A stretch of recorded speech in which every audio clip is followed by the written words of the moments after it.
वीरानगढ़ पहुंचकर सिद्धार्थ अपने पेरेंट्स का पता लगाने का फैसला कर ही चुका था। सिद्धार्थ के मैनेजर मिस्टर बजाज बुरी तरह जख्मी थे। कार हादसे में बेहोश हो जाने के बाद सिद्धार्थ ने गांव वालों की मदद से उन्हें गांव के सरकारी गेस्ट हाउस तक पहुंचाया।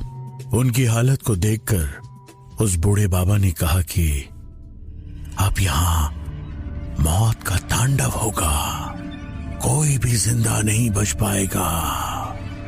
जब तक उस हवेली की भूख नहीं मिटती तब तक ये मौत का सिलसिला नहीं थमेगा। सिद्धार्थ जैसे नए जमाने के मॉडर्न और रेशनल थिंकिंग वाले शख्स के लिए इन सब बातों पर यकीन कर पाना बहुत मुश्किल था, लेकिन वो यकीन कैसे नहीं करता। वो खुद अपनों को खो चुका था। यहाँ उसके सामने अभी उसके मैनेजर अंकल अपनी जिंदगी और मौत के बीच लड़ाई लड़ रहे थे। मिस्टर बजाज की हालत बद से बदतर होती जा रही थी। उनका बहुत ज्यादा खून बह चुका था। उस गांव की बदकिस्मती ये थी कि वहां पर कोई भी क्वालिफाइड डॉक्टर नहीं था। एक अनट्रेन्ड डॉक्टर उन्हें अटेंड कर रहा था। वैसे भी उस भूता हमले का इलाज भला कोई डॉक्टर कर भी कैसे सकता है। इस बीच मिस्टर बजाज की बेटी गौरी ने अपने डैडी को उनके मोबाइल पर कॉल किया। उनके मोबाइल पर गौरी का number my daughter name display कर रहा था। जब बार बार कॉल आने लगा तो सिद्धार्थ ने ही उस कॉल को रिसीव कर लिया।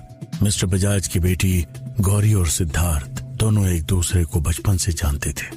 वो दोनों बचपन में साथ साथ खेलकर बड़े हुए थे, लेकिन सिद्धार्थ अपने स्टडीज के लिए विदेश चले जाने के कारण गौरी से काफी सालों से कांटेक्ट में नहीं था। जब सिद्धार्थ ने फोन उठाया तो उसे समझ नहीं आ रहा था कि वो मिस्टर बजाज की बेटी से क्या बात करे। हेलो डैडी, गौरी ने कहा। हेलो, मैं सिद्धार्थ भारद्वाज बोल रहा हूँ। आई एम सॉरी, मुझे मिस्टर बजाज का फोन नहीं उठाना चाहिए था, लेकिन बात ही कुछ ऐसी थी। सिद्धार्थ ने कहा। सिद्धार्थ, आप? पर मेरे डैडी कहाँ हैं और उनका फोन आपके पास क्यों? गौरी ने हैरान होते हुए पूछा। वो एक्चुअली बात कुछ सीरियस है। मुझे समझ नहीं आ रहा कि मैं आपसे क्या कहूँ।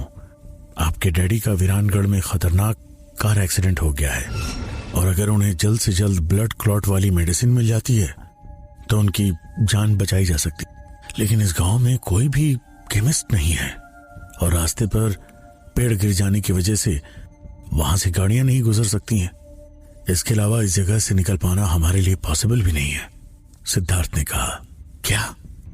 मेरे मना करने के बावजूद भी डैडी वीरानगढ़ राजस्थान गए थे? वो एक भूतहा जगह है, लेकिन वो अपने बॉस के लिए किसी चीज की परवाह नहीं करते। तुमने शायद मुझे पहचाना नहीं। खैर, मिस्टर बजाज मेरे डैडी हैं। मुझे साफ साफ बताओ, अब उनकी हालत कैसी है? गौरी ने सिद्धार्थ से कहा। अंकल को उन दवाओं की बहुत ज्यादा जरूरत है। मैं खुद भी यहाँ पर अपने मम्मी डैडी को तलाश करने के लिए आया हूँ। वे दोनों भी वीरानगढ़ की भूता हवेली से गायब हो गए। अभी मैं तुम्हें बस इतना ही बता सकता हूँ। सॉरी, मुझे कॉल डिस्कनेक्ट करना पड़ेगा, सिद्धार्थ ने गौरी से कहा। सिद्धार्थ ने फोन रखा। तभी गांव के लोग सिद्धार्थ के पास आए। पहले से ही भुखमरी के शिकार वे लोग रोते हुए सिद्धार्थ के आगे गिड़गिड़ाते हुए कहने लगे, भगवान को हम पर रहम कब आएगा? ये कहते हुए वो लोग सिद्धार्थ के सामने रोने ही लगते हैं। वे कहते हैं कि गांव के पास फैक्ट्री खुलने से कई सालों बाद उन्हें नया रोजगार मिलने वाला था, लेकिन वहां की उन बुरी ताकतों की वजह से फैक्ट्री में भी आग लग गई। आप लोगों को परेशान होने की जरूरत नहीं है। मैं उस फैक्ट्री को दोबारा शुरू करवा दूंगा और जल्द ही मेरी मम्मी डैडी को भी ढूंढ निकालूंगा। जब से मैं इस जगह आया हूं किसी ने मुझसे ठीक से कोई बात तक नहीं की। आप लोग इतने अजीब कैसे हो सकते हो? मेरे डैडी आप सबके लिए जहां वो फैक्ट्री शुरू करने का सोच रहे थे। क्या कोई मुझे बताएगा कि यहां दरअसल ये सब कुछ हो क्या रहा है? सिद्धार्थ ने गांव वालों से कहा, बेटा, इस गांव में तुम्हारा कोई साथ नहीं देने वाला। इस गांव के लोग बहुत डरे, सहमे और मुर्दे के समान हो चुके हैं। इस गांव के लोगों ने बहुत कुछ झेला है। यहाँ हर वक्त लोग मौत के साए में जीने को मजबूर हैं। गांव वालों के बीच में खड़े बूढ़े बाबा ने कहा। लेकिन बाबा, यहां पर कोई भी खुलकर कुछ भी नहीं कहता। सिद्धार्थ ने पूछा। मैंने तुम्हारे पिता को भी लाख समझाया था कि वह यहां आ तो गए हैं, लेकिन उन्हें उस हवेली के बारे में सोचना बंद कर देना चाहिए। लेकिन उन पर तो नए जमाने की सोच हावी थी। इस जगह के नियमों को तोड़कर उन्होंने तबाही को न्योता दिया है। बूढ़े बाबा ने कहा। लेकिन बाबा, मेरे पिता का मकसद तो नेक था, फिर भगवान ने उनके साथ ऐसा क्यों किया? सिद्धार्थ ने पूछा। तुम्हारे पिता के साथ जो कुछ हुआ वो भगवान ने नहीं, शैतान ने किया है। क्योंकि जिसने भी यहां की उस भूता हवेली और उस गांव के रहस्य के बारे में कुछ भी कहने की हिम्मत की, उसे अपनी जान से हाथ धोना पड़ा। तुम्हारे पिता तो उस हवेली को तोड़वाने का सोच रहे थे और फिर वहां रहने चले गए थे। जवाब में बूढ़े बाबा ने कहा। बाबा, यहाँ की वो बुरी आत्माएं आखिर चाहती क्या है? क्या मेरे माता पिता को ढूंढने का कोई उपाय नहीं है? क्या यहाँ लोग ऐसे ही मरते रहेंगे? यह अभिशाप कब खत्म होगा? सिद्धार्थ ने पूछा। यहाँ की आत्माओं के बारे में तो मैं तुम्हें कुछ भी नहीं बता सकता, लेकिन बस इतना कह सकता हूँ कि यहाँ की उस मनहूस हवेली में कई रहस्य छुपे हुए हैं। अगर कोई उन रहस्यों को समझ लेगा और उन्हें सुलझा लेगा तो हो सकता है ये अभिशाप खत्म हो जाए। बूढ़े बाबा ने सिद्धार्थ को बताया। सिद्धार्थ ने फैसला किया कि चाहे जो भी हो वो उस हवेली में जरूर जाएगा। अपनी जान पर खेलकर अपने मम्मी डैडी का पता लगाएगा। बाबा, मैं इस काम के लिए तैयार हूं, सिद्धार्थ ने कहा। अगर ऐसा है तो ठीक है बेटा, मैं भी तुम्हारे साथ वहां चलूंगा। मुझे मौत का बिल्कुल डर नहीं है। मैं भी उन आत्माओं का सताया हूं, बूढ़े बाबा ने सिद्धार्थ से कहा। जब सिद्धार्थ ने उस भयानक हवेली को देखा तो उसके भी दिल में खौफ घर करने लगा। उस हवेली का सन्नाटा और मनहूसियत भरा माहौल सिद्धार्थ ने अपनी जिंदगी में कभी नहीं देखा था। हवेली में दोबारा से सब तरफ घास और झाड़ियां उग चुकी थी। जमीन पर पेड़ों के अनगिनत सूखे हुए पत्ते बिखरे पड़े थे। वह हवेली अब एक फिर से मकड़ी के जालों से ढक चुकी थी। उसे देखकर कोई नहीं कह सकता था कि उसकी अभी अभी कुछ दिन पहले ही उसकी सफाई करवाई गई थी। हवेली के बाहर लगे पुतले बहुत अजीब और डरावने थे। ऐसा लग रहा था वो बेजान नहीं है। उनके हाथों में तलवारें थी। सिद्धार्थ को ऐसा लग रहा था जैसे वो उसे घूर कर देख रहे थे और कभी भी उस पर हमला कर सकते थे। कुछ पुतले टूटे हुए भी थे और उनकी जंग लगी हुई तलवारें जमीन पर पड़ी हुई थी। जैसे तैसे चैनल गेट खोलकर अंदर पहुंचे सिद्धार्थ की नजर हवेली के उस बड़े से बंद दरवाजे पर पड़ी।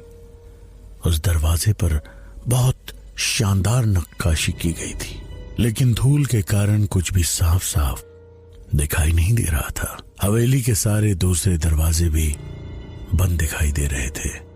जब तक इस हवेली के सारे दरवाजे नहीं खुल जाते तुम अपने मकसद में कामयाब नहीं हो सकते हो, और शायद ऐसा होने के बाद ही गांव वालों को इस अभिशाप से मुक्ति मिल सकती है। सिद्धार्थ के साथ वहां आए उस बूढ़े बाबा ने कहा, बाबा, हवेली के अंदर जाने के लिए उन दरवाजों को खोलने का उपाय तो मैं जरूर ढूंढ ही निकालूंगा। सिद्धार्थ ने बूढ़े बाबा से कहा। बूढ़े बाबा ने सिद्धार्थ को एक और बात बताई थी कि उसे इस काम को रात होने से पहले ही करना होगा। रात के अंधेरे में वे बुरी शक्तियां बहुत घातक हो जाया करती थी। सिद्धार्थ ने बारीकी से चारों तरफ से हवेली का मुआयना करना शुरू कर दिया। चैनल गेट के पास हल्दी कुमकुम लगे हुए सूखे नींबू पड़े हुए थे। और अजीब सा छोटे छोटे पुतले चैनल गेट पर लगे हुए थे। उनमें कुछ कीले गड़े हुए थे। उस हवेली की बनावट बहुत शानदार लेकिन अजीब थी। पीछे की तरफ जानवरों की कुछ हड्डियां पड़ी हुई थी। कहीं कहीं सूखे खून के धब्बे दिखाई दे रहे थे। हवेली के सबसे बड़े दरवाजे पर गौर से देखने के बाद उसे यह महसूस हुआ कि उस दरवाजे पर कुछ लिखा हुआ था, लेकिन यहां पर ये अक्षर कैसे आ गए? ये यहां किसने लिखा होगा? इनका क्या मतलब हो सकता है? सिद्धार्थ उन अक्षरों को देखकर हैरान हो गया। उसने एक पत्थर उठाकर उन अक्षरों को ठीक से कुरेदना शुरू कर दिया। उस पर एंशिएंट संस्कृत लैंग्वेज में एक सेंटेंस लिखा हुआ था। सिद्धार्थ को एंशिएंट संस्कृत की इतनी समझ नहीं थी, इसलिए उसने उस गूगल ट्रांसलेटर के जरिए उसे हिंदी में ट्रांसलेट करने की कोशिश की, लेकिन ना तो उसे गूगल ट्रांसलेट कर सकता था और ना ही ठीक तरह से इंटरनेट कनेक्टिविटी थी। लेकिन उसे कुछ शब्दों का मतलब थोड़ा थोड़ा समझ आ रहा था, जैसे दरवाजा, पेड़, जड़। सिद्धार्थ कंफ्यूज्ड हो गया था। उसे समझ नहीं आ रहा था कि ऐसे में उसे क्या करना चाहिए। वो अंदाजा लगाता है कि उसे किसी पेड़ को अंधेरा होने से पहले ही जड़ से काटना होगा, लेकिन सबसे बड़ा सवाल तो ये था कि वहां आसपास तो बहुत सारे पेड़ थे। इतने सारे पेड़ों में से सेंटेंस के अकॉर्डिंग मुझे किस पेड़ को काटना चाहिए? सिद्धार्थ ने अपने आप से पूछा।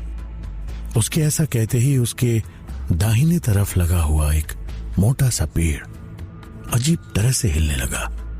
वहां अचानक जोर से हवा चलने लगी और हवा के साथ किसी के गुजरने की आवाज आने लगी।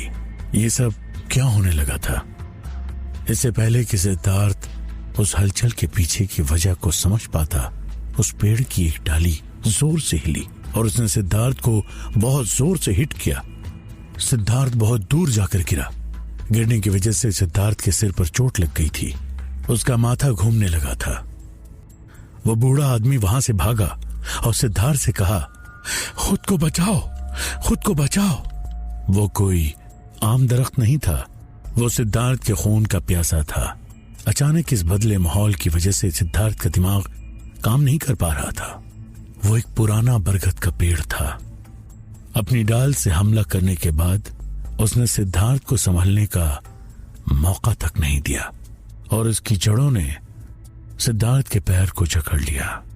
सिद्धार्थ ने जैसे तैसे वहां पड़ी एक जंग लगी तलवार से उसकी जड़ों को काटना शुरू कर दिया, लेकिन घायल होने की वजह से अब उसमें ताकत नहीं रह गई थी और दर्द के मारे उसका बुरा हाल था।